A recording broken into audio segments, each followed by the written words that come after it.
Upper Echelon is brought to you by Deloitte for innovative thinking and thorough strategic planning. Turn to Deloitte. Stephen Koseff, the Chief Executive of Investec, is in our Upper Echelon this week.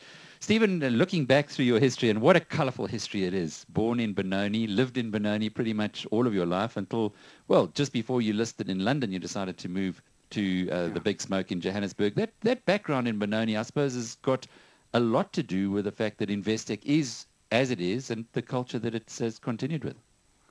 Yeah, I don't think Investec culture is solely attributable to me. I mean, I've had colleagues who I've worked with for many years who have made a massive contribution to the culture and to the environment.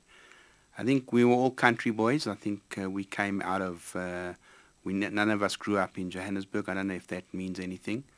And we did come from smallish towns and always understood that we wanted to build an open and transparent environment. And 1980, when you joined Investec, yes. It had been around for a few years, but there were still only 8 people.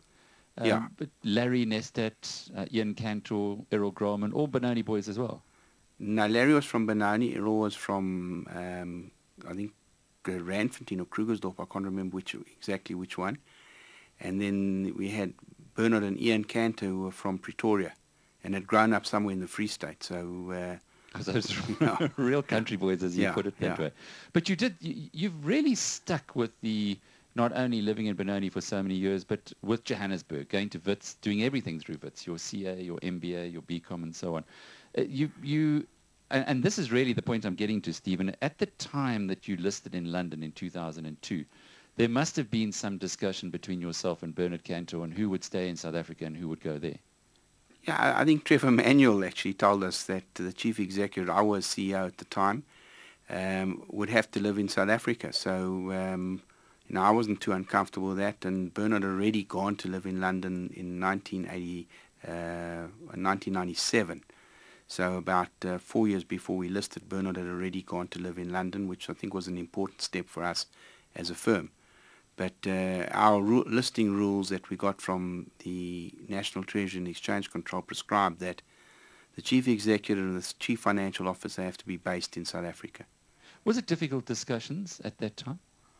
Yeah, Trevor took about 4 years to give us approval, so it was quite a long process. But and that's how we ended up with the dual listed structure, because what we originally applied for was a similar structure to Anglo-American, Old Mutual, and those guys who'd reversed their companies into a London holding company. And Trevor then come to the conclusion that they don't want to make South Africa a branch economy, and therefore it was important that we had primary listings on the Johannesburg Exchange, and therefore we came up with this dual listed structure, copying what BHP Billiton had done. And you'll see that the next listing in London was Mondi, which followed the same structures we followed, and that's become the norm for South African companies who want to list in London. This latest change in the mini-budget, where the inward-listed companies are going to be treated differently. You were mentioned as one of the big 5, which I'm sure made you quite happy to hear that Investec's right up there with the other big 4 that are listed in London. But will it make any change for you? I don't think too much, because I think in the Investec case we were always regarded as a domestic listed company. So I think it's for the others, the other 4 that were listed, that only have a secondary listing in South Africa, that it made a big difference to. And that decision to go over nearly 10 years ago to get even more involved in the London market, you comfortable that it's paid off? Yeah, I think that from our point of view, it established ourselves as our international platform. I think there have been quite a lot of opportunities for us in terms of building our international brand and our international platform. I think, most recently with this acquisition of Evolution, would not have been able to acquire Rensburg. We'd have had to acquire all those things for cash as opposed to share offers. And I think that's why it has worked quite well for us. And I think, life has been pretty tough over there for the last 4 years with what's gone on in the financial world. The start of the financial crisis took place about 4 and a bit years ago, and that has continued on and off for a number of years. But I think we have come through that quite well, and now we have a well-established brand in the UK in particular. Do you travel a lot to London? Yeah, no, I'm there quite frequently, and we now have a special type of video conference called telepresence, which enables us to have proper meetings without travel, but I still need to get there a lot. And the deals that are transacted over there, you're intimately involved with those? Yeah, we have we have 2 risk meetings a week, Wednesday and a Friday, and they will be global meetings, and we will sit around the table with our global colleagues and make decisions on various transactions of various types. So we run a very integrated business. Stephen, the deal that you did at Kensington took a lot of guts. Yeah. It was right at the time of the crisis, the subprime crisis, and you bought yourselves a subprime operation in London. You came in for some stick right then, but looking back now? Yeah, look, I think we've done quite well out of the knowledge and the experience that we've gained from that acquisition. Economically we've done okay out of it, and we now have been able to build a franchise around it. We've changed the business model completely. We've moved away from anything that is what they used to call non-conforming with a poor credit history, which other people have called subprime. We've moved into the prime space as a mortgage originator, packager and distributor, and I think we learnt a lot from that particular acquisition. Obviously our timing was very unfortunate, and that we had to shore up the finances of Kensington very quickly, and that came right at the heat of the crisis. But we've got through that quite nicely, and now we have another business that we can grow and develop. This experience that you've built up over the years brings me to the I suppose a big debate that goes on amongst people looking at companies is how long should the CEO stay in the hot seat? Now, you've been in the position for 14 years. You just turned 60. Yeah. So I guess this is the time of your life that you might be thinking about listening to the people from Harvard Business School or telling them to go and jump in the lake.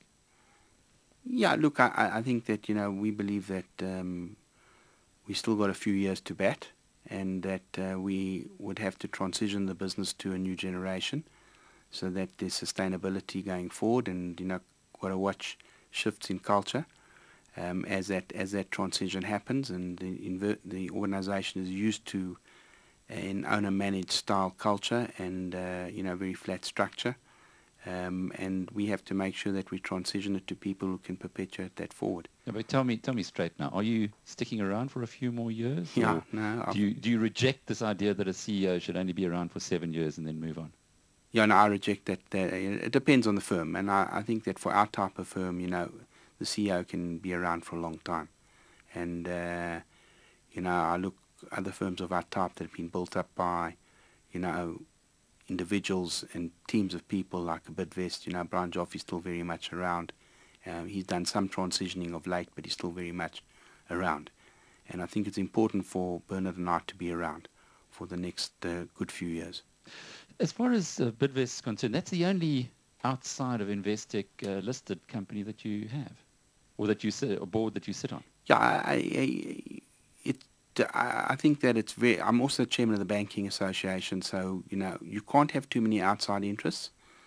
Serving in a company like Investec is not a typical industrial company. A lot happens every day that needs board type decision making or executive type decision making, and one has to dedicate oneself to that kind of situation as opposed to being just a CEO that sits on a lot of boards and has a lot of tea and coffee with people. I think it's very important that we're hands-on and on the ground. We live in a very volatile world, and we have to be there every day to make decisions and ensure that the ship is on the right path. Why Bidvest, though? You've also been on that board for 14 years. What's the reason for that? I think we have a long history. We were the first investor in Bidvest, and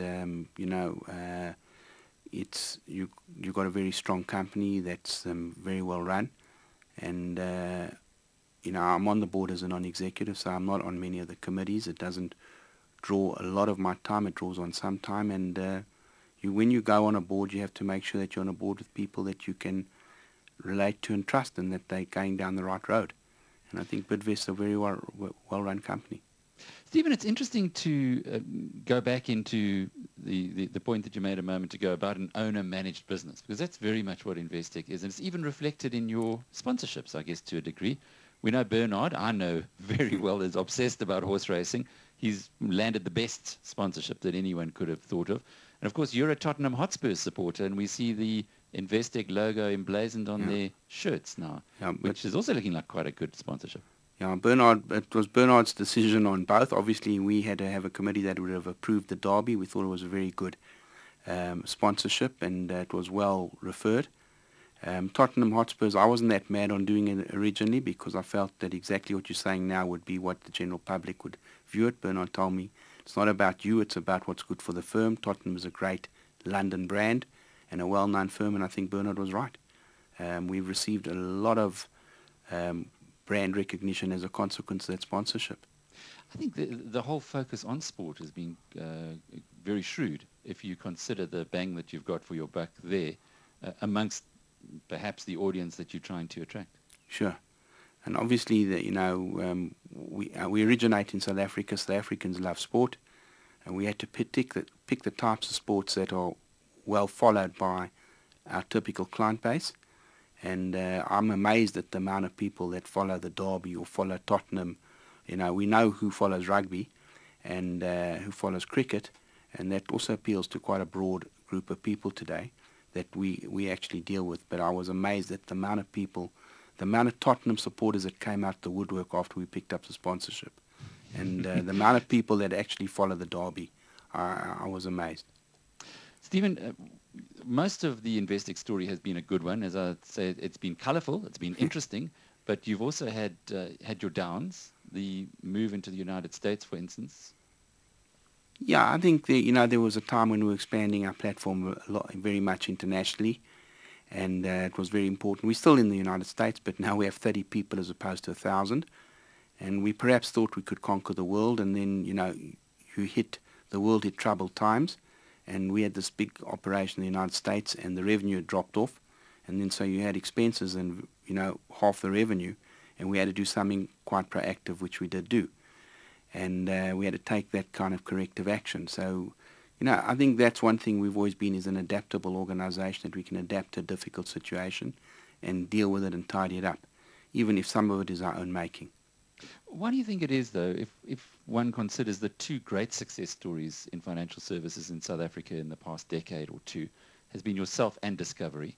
You've done fabulously well in the UK, both of you, but you've both really got hammered in the United States. Is it just that much more difficult to compete with the Americans?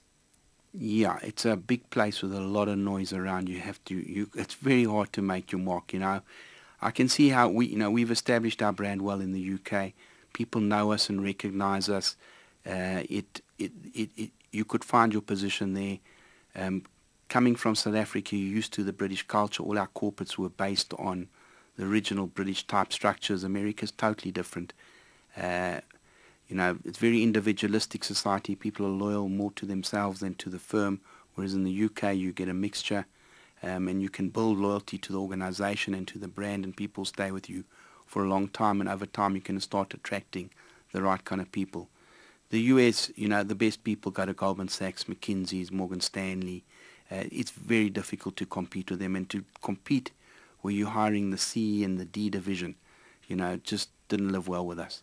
And therefore we thought, no, it's better we get out of this than try and build a franchise here. Looking into the future, the UK is a much bigger economy than South Africa's. Indeed, Australia, where you've also got a big footprint, is also a bigger economy than South Africa's. Is it likely that the weighting of your earnings are going to be shaped that way in future? I guess that, for a long time, there was a time when the UK earnings were equivalent to South Africa. South Africa as an economy in the banking space has done a lot better than the UK. We didn't have to deal with a lot of the issues that they would have had to deal with. So we tend to still make a lot more money in South Africa. And even though we still had elevated impairments, the South African business has been very resilient. I think, depending on how we progress, we're starting to see a lot of traction in the asset management business. We're getting good scale in the wealth management business and the capital markets business. So there could be a time when, the pendulum swings the other way, back to the UK being bigger than South Africa as we get more traction there. But at the moment, South Africa is still the bigger business, but I do think long term, the UK could be a bigger business. And in the immediate future, or for the next few years, as you mentioned, yourself and Bernard continuing as before and having a lot of fun with it? Yeah, it's not always fun, but I think overall, we understand hopefully we understand what we're doing. We know what we want to build, and I think we're making good progress in terms of building it. We've had to change the formula every now and again and change the emphasis, and I think, have you seen us more of late, we see ourselves as a specialist bank and asset manager, and we've been building our asset management division, our wealth management division, and at the same time creating a single specialist bank. I think it's much more visible and much easier to understand us now. But yeah, we want to keep batting and keep driving the business and making sure that there's an effective transition over the next probably 3 to 5 years. Stephen Koseff is the Chief Executive of Investec. Upper Echelon was brought to you by Deloitte. For innovative thinking and thorough strategic planning, turn to Deloitte.